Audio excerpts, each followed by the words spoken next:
Hello, everyone, and welcome to this introductory slides for week 8. I choose to, this is around 5 minutes, and you are not responsible about it for exam or test, whatever, but it will help you map your thinking and studying while you are going through those models, credit risk models in week 7 and week 8. Let me share my screen so you can see what I want to talk about. So this is actually the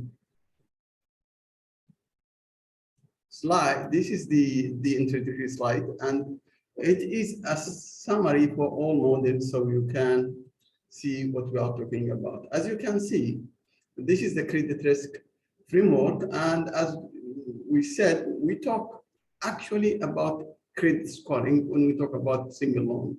This is why we are talking all these models. Some of the models talking about the selection risk, which is the credit scoring, which we talk about the probability models.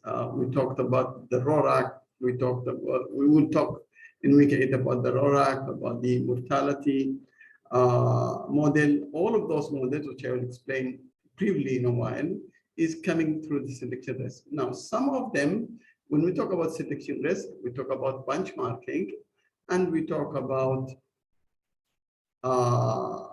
credit scoring through the benchmarking. Now, when we go, we also talk, some of those models talk about the selection, and we talk about how much we should calculate for the premium, as we are going to talk in the RORAC, which means now we are talking about the pricing. When we talk about the premium, which means how much we are going to add as a premium over the free risk rate, which is our premium, and based on the premium and the free risk rate, when we add them up, it's the K or our charge for that model. Now, we also going to talk in week 8 about the second part, which is the portfolio. Portfolio has nothing to do with credit scoring. It just wants us to avoid what we call the intrinsic risk and the concentration risk. And this, we actually going to talk about it when we talk about the portfolio risk and week 8. Now, let me take, maybe this is the first time you see this. What I did here, I put all the models we have covered, and this is what we covered in week 7, as you can see, and we have finished that, all those. And you can see some of them are talking about individual loan risk, and they are either talking, and more, all of the models are business models, business loans. Business loans means we use it's coming from the commercial banking, and commercial banking means giving loans to those companies. And we use the balance sheet and the accounting numbers of the balance sheet to calculate the benchmark. We did this for the linear probability model. We did it for the logit model, which is to solve the problem of the probability model when we make it 0 and 1. And then we talk about the linear discriminant here, the Eltman. And we talked about the term structure, one problem. And we talked about the mortality deviation of credit risk. That was all in week 7. In week 8, we will talk about the new model, it's the RORAC, and we will talk about the term structure, but we will talk here about multi-period. Now, this one is, when we talk about here, we talk about one period, which means we have to calculate the probability of modeling for 1 year. Here, we calculate the probability of a payment or probability of defaulting for 2 years. So we call it multi-period. Multi-period.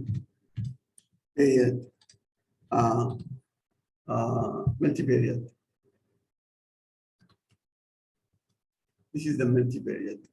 So which we cover it in week 8. And then we talk about the option model. And when we finish those blue fonts, we are actually done with all the models that is related to the individual risk, individual loan risk, as you can see here, until we come to the individual risk. So you can see it's a business model, and we talk about what covers selection risk or the underwriting risk. Some of them talk about, when we talk about the selection risk, we are talking about the credit scoring, benchmarking, and here we talk, as I told you, about the pricing. So some of those models actually tell us how to price. Now, here we talk about the concentration risk, which is this part. This is the models of the portfolio risk. So this is, of course, we don't cover those models. These models, you can ignore them completely. We just cover 4 models. So this one, you can actually ignore as if they don't exist. I choose not to cover them at all. Okay, so it's only the green ones. So and these all actually, as you can see, they are these models, which is the green ones, are actually either low concentration risk, which means the portfolio risk is here. So I think this will give you, some understanding, because I choose to record this because there are so many models. I want you to map your mind while you are studying those ones, and you say, okay, I understand this, I need to see how did they do it and why they do it, and something like this. So for week 8, as you can see, we'll have 3 parts. Part 1 will cover the RORAC and the term structure. Part 1 will cover the RORAC only. Part 2 will cover these 2 parts, term structure and option models. And part 3 will talk about the migration, the concentration risk or the portfolio risk, which is the green ones. And we will add to them the management, which is the derivatives. That's all I want you to understand. And these slides, you are not required to memorize or do this, just to map your minds what we are doing. And this is the end of the recording for this end of the introductory. So the next one will be part 1, part 2, and part 3 for week 8. Thank you very much. And I will stop sharing here, and I will move to part 1. Thank you. Bye-bye for now.